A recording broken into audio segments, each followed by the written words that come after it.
Le bio soutenu au niveau européen, Annalisa, avec des aides économiques aux agriculteurs mises en œuvre grâce à la PAC. Exactement. Le 1er janvier 2023, c'est une toute nouvelle PAC, politique agricole commune, qui est rentrée en vigueur et qui va s'appliquer jusqu'en 2027. La politique agricole commune, c'est donc la stratégie commune au niveau européen de l'Union européenne pour soutenir et développer les agricultures des États membres.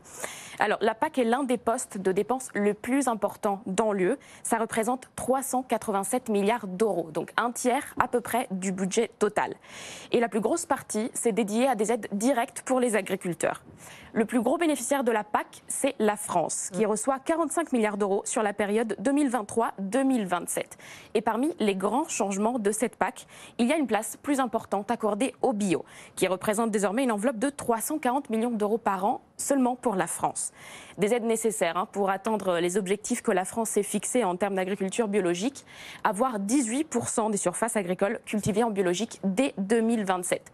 C'est un objectif particulièrement ambitieux parce que la France était à seulement 8,7% de bio en 2020.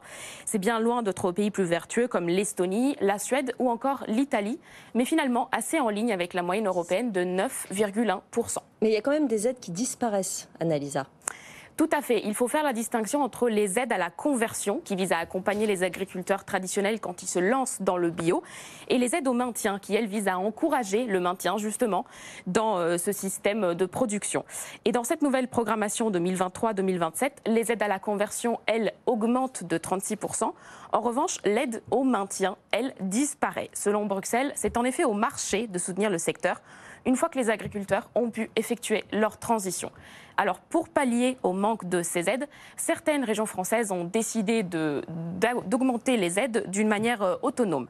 Comme la Nouvelle-Aquitaine, qui est la deuxième région bio de France et qui a voté une aide exceptionnelle de 16 millions d'euros pour poursuivre une année de plus, sur toute l'année 2023, les aides aux agriculteurs biologiques. Même chose en Bretagne, qui est la première région agricole française et qui va louer 5 millions d'euros supplémentaires cette année.